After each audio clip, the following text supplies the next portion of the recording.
Hi everyone, it's Simon Keeling here. Thanks again for watching weatherweb.net. And you're joining me in our summer house. Yep, this is what this is. It's in the garden here, and I thought, got to escape and get some fresh air. Fed up with this cold, so here I am working from in here today. Looks as if we're going to go into a cooler end to the month. This video really concentrates more on the longer range, so let's take a look at the details. But as I said, looks as if cooler and some damper weather may be on its way for the end of May. First of all, though, let's just take a quick look at the ensemble pressure for the next 16 days. This is from the GFS ensemble. It's for Manchester, and we've got pressure running down the left-hand side here. Look, and the dates running across the bottom there. Now, what's interesting is just to note, you see how we get this rise in pressure taking place, look, as we go through this weekend. Then we get this fall off into the middle to the end of next week as the trough moves through. But then look, we see pressure rising again for the middle part of the month. Now, what's interesting about this is that the ensemble tries to keep pressure fairly high, very similar to the ECMWF. Again, don't forget this is just for one location, but it's good to give us an indication as to how things might progress. Now, it looks as if it's given us a pressure probably around 1,023 millibars during the period from about the 12th of May onwards. ECMWF is a little bit lower, it's going for around 1,020, but nonetheless it's still relatively high pressure. What's of interest to me is what happens during this period here. So I think we've got some fair weather on the way during the early part of this week. Big question mark over what goes on Tuesday and Wednesday in terms of rainfall, but then improving again towards the end of the week and into next weekend. But as I said, this video is concentrating on this longer term idea for May. So the Japanese ensemble became available last night. This is the long range, and this is week 1, working from day 2 to day 8. These are the means of the 500 millibar flow during that period. So this has taken us up to the 10th of May. So this takes us up to Friday the 10th. British Isles is just underneath there. You can see that there. There's Spain and Portugal, look, just there. But what this is showing is a trough out in the Atlantic and a ridge across Europe. That's our area of high pressure out towards the east. But notice this trough that it does try to swing through. Now remember, this is the mean for the whole of the week. Now if we just look at how that affects pressure, so this is surface pressure for the period as well. I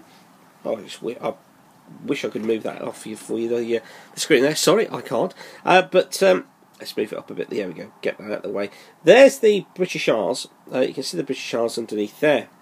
And you notice how the pressure is built out towards the east. So we've got higher than normal pressure here, shown by the yellow colours, lower than normal pressure out to the west of the country there.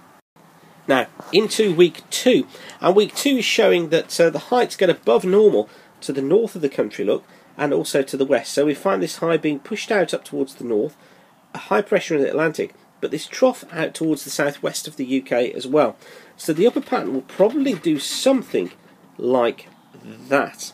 Okay, and again, what the ensemble is trying to hint at here, what the Japanese model, is trying to hint at here, this is the period from the 11th of May running through to the 18th of May, and it's trying to pull the high pressure away to the north. So we'd go into more of an easterly flow, we'd go into warmer conditions that were seen on the GFS ensemble, but there would be rain coming into Southern Ireland and southwest England during this period, and that of course is what I've been hinting at. But it's what happens next that's of interest, because this then is week 3 and 4. So this has taken us forward from the 19th of May all the way through to the end of the month, right into the early part of June. And the blue colours that you can see here indicate heights lower than normal for the time of year. So it's putting a trough in through the UK and through much of Western Europe. This is very indicative of that phase 4 MJO that we were seeing on the ECMWF earlier on in the week, and it points to things becoming cooler and becoming more unsettled for a time right at the end of the month. Now if we look at pressure, this is the pressure pattern for the same period, and you notice here how we've got lower than normal pressure, the blue colours indicating lower than normal pressure, and it's affecting much of Europe. So with the trough lying through here is quite a sharp feature. I think we could go into a cooler, showery end to May. Certainly what we could find is that the rainfall figures, which will have been low during the first part of the month, are probably lifted a little bit towards the end. Not sure exactly how wet it may become. At the moment I don't expect it to be too wet, but certainly I think we are going to be wetter than we've started the month off. And talking of rainfall, this is the rainfall prediction again for weeks 3 and 4, so taking us from the 19th of May onwards. And what this shows, you can just see there the British Isles underneath it. You see the bluer colours that are showing up across England and Wales. That indicates rainfall around or just above normal for the time of year, while the yellow colours out towards the west here are indicating rainfall below normal for the time of year.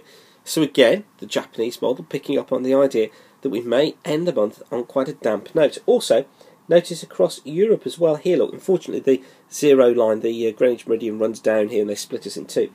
But there's Europe, look, and notice how we're blue through much of Europe too, indicating a trough, a significant trough through Europe during this period. And just to reiterate it, this is the sea level pressure forecast for that period as well, from the 19th of May onwards. And again, look, notice the blue colours there, indicating pressure below normal for the time of year. So what can we take from this? Well, I think what we need to pick out of this is that we're probably going to find that although we'll see some rain during the next couple of days, particularly into the middle part of next week, I think we're still on the emphasis of drier, warmer weather coming through until the middle of the month. It's this period from about the 16th to the 20th onwards when I think we need to start looking for the potential for a breakdown. It might be nearer the 20th when it really gets through.